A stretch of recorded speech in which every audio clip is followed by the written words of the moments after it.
Плътно до него е Джудович. Сега Йоветич.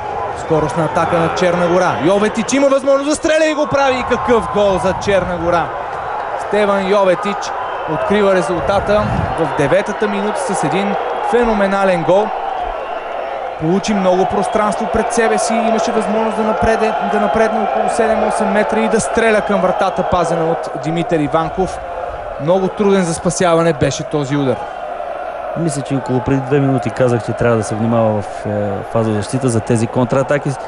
Едно недоглеждане в средата на терена. Добре направено двойно подаване. Напредна състезателя. Много хубав удар, който действително просто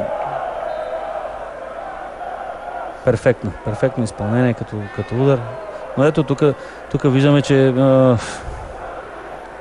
нашата защита не може така да се подхожда. Никой не го гони, никой не среща, не му дава, просто му дават шанс и коридор му правят нашите защитници да стреля в вратата. Никой не... Ако това го наричаме добре, че изоставаме в резултата. Всичко това украсява картината на това, което видяхме през първата част. Според мен и това не е добре, че губим в момента.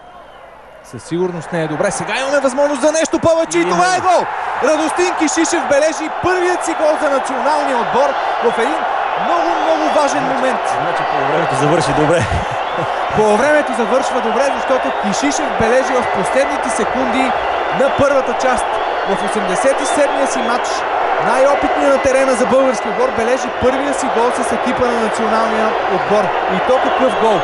В 46-та минута при 1-0 за Черна гора Тинката успява с един много точен удар да прониже вратата на черногорците и да направи резултата равен. Това е...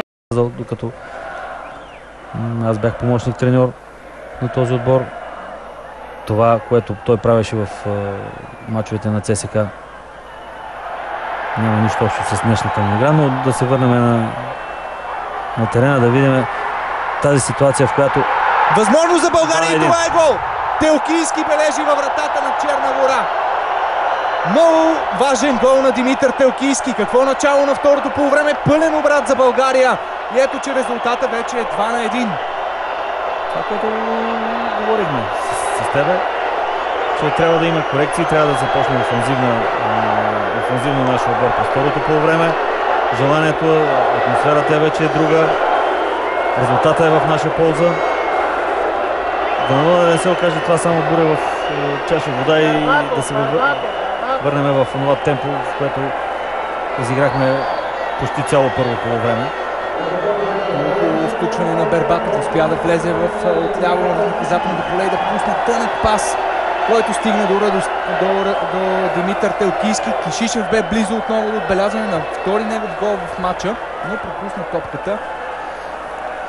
И Телкийски, след като отбеляза изключително важен гол и при домакинството срещу Ейре, когато жълт картон получава Саво Павичевич.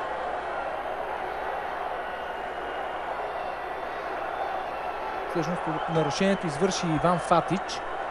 Много хубаво подаване към Бербатов. Той влезе на скорост в зоната, очертана от сцената на Мадона. И сега ще има възможност да се разпише от наказателен удар. Гол, който би успокоил вече максимално българския отбор. Няма какво да успокоява, просто решава матча. 3-1. Бербатов отбелязва своя 42-ри гол за националния отбор и е точен за първи път от 20 август 2008 година. Доста дълго време Димитър Бербатов не можеше да се разпише в противниковата врата с националния екип. Дано това попадение да го отпуши и той да бележи често в оставащите толкова важни мачове за българския национален отбор.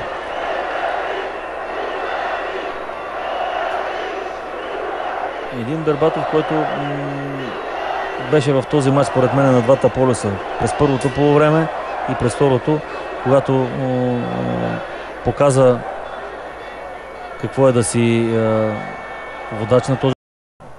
Играеше в Левски, доста често му се налагаше да бъде в тази позиция. Така че може би това се оказа така едно добро решение. Великолепна атака. Домовчийски има възможност да стреля и вкарва четвърти гол за България. Каква атака! С едно докосване, с много импровизация. Великолепно нападение за български отбор и много красив, спокоен завършващ удар на Валери Домовчийски. Съвсем по друг начин изглежда отбора на България през второто полувреме. Атаката започна от Телкийски, премина през Тилян Петров, Бербатов и Благой Георгиев, за да достигне до Валери Домовчийски. Това, което си говорихме, че трябва да бъдат направени промени, да спреме с тези центрирани, да търсиме хаотичните центрирания, хаотичните там ситуации пред